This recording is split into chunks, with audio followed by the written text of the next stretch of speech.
नमस्कार, खबर समय जगत में आपका स्वागत है। मैं हर्षिता जौहरी। आइए नजर डालते हैं देश प्रदेश से जुड़ी तमाम खबरों पर। भोपाल, मध्य प्रदेश के पूर्व मंत्री कांग्रेस नेता ग्वालियर की भितरवार विधानसभा से विधायक लाखन सिंह यादव से चर्चा। खबर समय जगत में आज हमारे साथ चर्चा में शामिल हुए मध्य प्रदेश के पूर्व मंत्री लाखन सिंह यादव। मध्य प्रदेश में 24 विधानसभा सीटों पर होने वाले उपचुनाव को लेकर पूर्व मंत्री लाखन सिंह यादव ने हमारे साथ चर्चा में दावा किया कि कांग्रेस पूरी 24 सीटों पर जीत हासिल करेगी। कांग्रेस छोड़कर भाजपा में गए पूर्व मंत्रियों और पूर्व विधायकों को उन्होंने बिकाऊ राजनेता बताया। उन्होंने आगे कहा कि इस तरह की राजनीति करने वाले लोगों को जनता उपचुनाव में सबक सिखाएगी। कोरोना संकट पर अनाप शनाप बिजली बिल पर उन्होंने मध्य प्रदेश की शिवराज सिंह चौहान के नेतृत्व वाली भाजपा सरकार को जमकर कोसा। साथ ही उन्होंने दावा भी किया कि उपचुनाव के बाद मध्य प्रदेश में कांग्रेस पार्टी की सरकार। लाखन सिंह जी बोल रहे हैं। बोल रहा हूँ। नमस्कार जी, बहुत स्वागत है आपका हमारे खबर समय जगत चैनल में। जी भाई साहब, ये कोरोना संकट तो जो चल रहा है वो चल ही रहा है, पूरा विश्व से लड़ रहा है, लेकिन मध्य प्रदेश में भी 24 सीटों पे उपचुनाव होना है। ये भी एक बड़ी लड़ाई आने वाली है सामने। इसमें कितनी कठिनाई, कितनी चुनौतियां और कितना आसान देख रहे हैं आप कांग्रेस के लिए? कोई आसान नहीं है। 24 में से कम 22-23 सीट हम जीतेंगे। आप इसको नोट कर लें। हमारे ग्वालियर चंबल में 16 सीट हैं। जी, सबसे ज्यादा सीटें ग्वालियर चंबल में ही है। ग्वालियर चंबल में 16 सीट है। जी हेलो जी जी, सुन रहा हूँ, बोलिए। ग्वालियर चंबल में 16 सीट है। 16 की 16 सीट जीतेंगे हम लोग जी। ग्वालियर चंबल और इसलिए जीतेंगे जी कि इस बार ये जो बिकाऊ एमएलए हैं, बिकाऊ मिनिस्टर हैं, इनके विधानसभा क्षेत्र की जनता पूरी तरह वाकिफ है इनकी करतूतों से। और आज वो जनता जब ये क्षेत्र में जाएंगे, आपको पता लग रहा होगा, क्षेत्र में जब जाते हैं तो इनके साथ किस तरह का व्यवहार किया जा रहा है। और जो है, ये जब मतदान होगा ना, तो सिर्फ और सिर्फ वही हिसाब किताब लिया जाएगा जो 35 करोड़ का जो आम आवाम में जो आवाज है, उस सब का बदला लेने का उनका मौका है। उन्होंने 5 साल के लिए इन्होंने चुन के भेजा था विधानसभा में कि हमारे क्षेत्र की आवाज उठाना। इन्होंने बेंगलोर में जाके उस समूचे क्षेत्र की जनता को बेका, सौदा किया। तो जनता पूरी तरह तत्पर है कि कब मौका आए और इनसे हम नए ब्याज के बदला लें। यदि 24 में से 22 सीट जैसा कि आप दावा कर रहे हैं जीतेंगे, तो आपकी तो फिर पुनर्वापसी हो जाएगी सरकार में जी। अगर जो आप दावा कर रहे हैं 24 में से 22 सीट हम जीतेंगे, तो आपकी तो पुनर्वापसी हो जाएगी सरकार में। 100% सिर्फ हमें इंतजार है चुनाव का। हम चाहते हैं निर्वाचन जब भी अनाउंस करे, बस उसी की देरी है निर्वाचन की। जैसे ही जो अनाउंस होगा 100% कांग्रेस पुनः वापस होगी और माननीय कमलनाथ जी पुनः चीफ मिनिस्टर बनेंगे। इन क्षेत्रों में जहाँ से ये कांग्रेस के विधायक भाजपा में चले गए हैं, वहाँ पे कांग्रेस के पास जिताऊ उम्मीदवार के रूप में यही थे। अब इनके अलावा ऐसे में जब ये भाजपा से लड़ेंगे तो इनके अलावा कांग्रेस के पास इनके टक्कर के चेहरे हैं क्या वहाँ पर? अब मेरी आप बात समझ लें जी। इस समय वो परिस्थिति पैदा हुई है कि इनके खिलाफ यदि हमारा पोलिंग बूथ वाला कार्यकर्ता भी चुनाव लड़ता है पंजे से, इस बार वो भी चुनाव इनको हराएगा, वो भी चुनाव जीतेगा, कांग्रेस जीतेगी। वहाँ इस बार कैंडिडेट नहीं देख रही जनता। वहाँ सिर्फ और सिर्फ इनसे बदला लेना है। ये व्यक्तियों ने हमको जो बेंगलोर में जाके हमारा सौदा किया, बेंगलोर में जाके हमको बेचा, वो बदला लेने की बात है सिर्फ। ये दल बदल कार्यकर्ता, छोटा सा कार्यकर्ता इनको हराएगा। लाखन जी, ये दल बदल तो पहले भी होते रहे ना, भाजपा से लोग कांग्रेस में भी जाते रहे हैं। कांग्रेस में जाते रहे निश्चित तौर पर, लेकिन इस बार का जो उलट फेर हुआ, इस प्रदेश की जनता ने 15 साल भारतीय जनता पार्टी के होके परेशान होके मध्य प्रदेश की जनता ने एक कांग्रेस को जनादेश दिया था। और इन नालायकों की वजह से ये जो 22 लोग हैं, इनके पैसे की लालच की वजह से वो जनादेश इन्होंने खंडित हुआ, सरकार गई।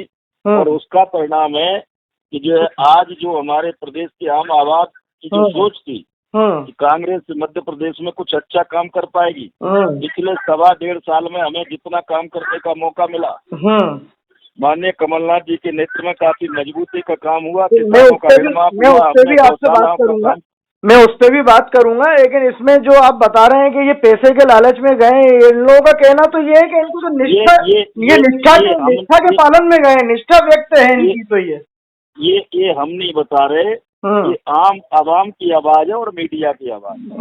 लेकिन इन लोगों का कहना ये है कि ये तो माननीय ज्योतिरादित्य सिंधिया जी के प्रति निष्ठा व्यक्त करते हुए इन्होंने पार्टी छोड़ी है। ज्योतिरादित्य सिंधिया जी को भी पता लग जाएगा इस चुनाव में कि उन्होंने जो प्रदेश की जनता के साथ जो सौदा किया है जी, वो सौदा का परिणाम उनको आगे भुगतने को मिलेगा। आपने कमलनाथ सरकार की अभी बात की थी, मैं उसके आ रहा हूँ कि कमलनाथ सरकार के समय 100 रुपए बिजली बिल, 1 रुपए 1 यूनिट बिजली के बिल आ रहे थे, और अभी सुनने में आ रहा है कई जगह बिजली के बिल बहुत अनाप शनाप आ रहे हैं। तो ये वर्तमान सरकार ने वो योजना बंद कर दी है क्या? अब ये तो एक्चुअली उनसे ही पूछे आप, तो ज्यादा बेटर होगा। उन्होंने तो जो हमारी जितनी भी योजनाएं थी, हमने पूरे मध्य प्रदेश में जो निराश्रित गौवंश है, जो आज दर दर की ठोकरें खा रहा है पूरे प्रदेश में, इस गौवंश के नाम पे, गौ माता के नाम पे ये भारतीय जनता पार्टी राजनीति करती रही। नहीं, वो तो किसान कर्ज माफी, वो तो किसान कर्ज माफी में भी बता रहे हैं ना कि कमलनाथ जी की सरकार ने किसी भी किसान का 2 लाख का कर्जा माफ नहीं किया।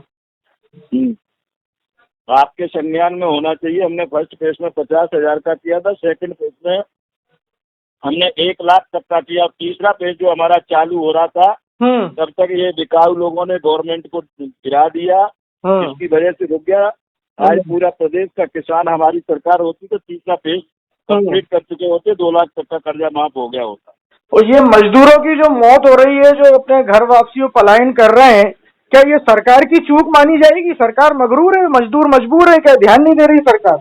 हकीकत तो ये है, आदरणीय राहुल गांधी ने सबसे पहले जो है इस देश के प्रधानमंत्री को आगाह किया था कि कोरोना का इंडिया में दस्तक होने वाली है, लेकिन उन्होंने उनको सुना नहीं, और उस समय उनकी बात को मजाक के रूप में लिया।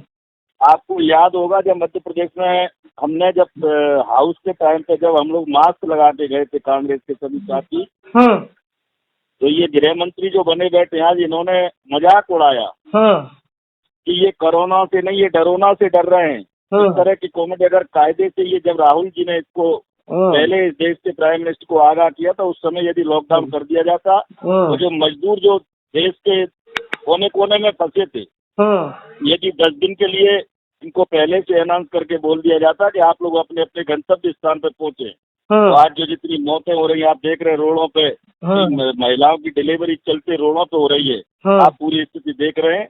ये स्थिति ऐसी नहीं बन पाती। आज पूरे देश का मजदूर पूरी तरह अपने अपने घरों पर सुरक्षित होता।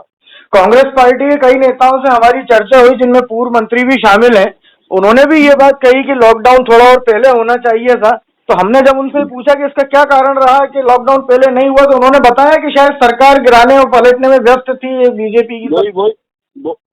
वही तो मैं कह रहा हूँ। उस समय मैंने कहा ना, जब हाउस में हम लोग मास्क लगा कर गए थे, तो इन्होंने हमारा उपहास किया, मजाक उड़ाया हमको।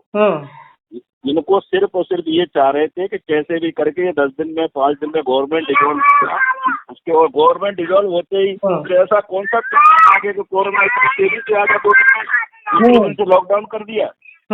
ये सब आप लोग सब समझ रहे हैं, इस प्रदेश की जनता पूरी तरह समझ चुकी है। कोरोना संकट, एक चलते चलते अंतिम सवाल लाखन जी, बिल्कुल अंतिम सवाल है ये। कोरोना संकट से सरकार जिस तरह से लड़ रही है, कोरोना संकट को लेकर सरकार की जो इंतजामात हैं, इन सबको आप किस तरह से देखते हैं?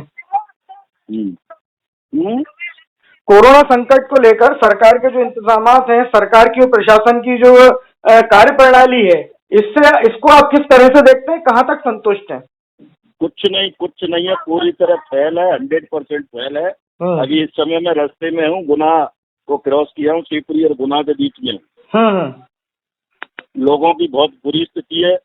पुलिस जो है, जो कायदे से जितना सिक्योरिटी होना चाहिए, लोगों को प्रोटेक्शन मिलना चाहिए, वो कुछ नहीं मिल पा रहा है। पूरी तरह फेल है, और आज पूरा प्रदेश पूरी संकट की स्थिति में गुजर रहा है। वैसे तो पूरा देश गुजर रहा है, लेकिन सिर्फ और सिर्फ ये भारतीय जनता पार्टी के समूचे नेतृत्व की वजह से पूरा देश संकट की स्थिति बहुत बहुत धन्यवाद लाखन सिंह जी, हमसे चर्चा करने के लिए। बहुत सार्थक और सारगर्भित चर्चा आपके साथ हमारी हुई और आपने हमको समय दिया, इसके लिए आपका बहुत बहुत धन्यवाद।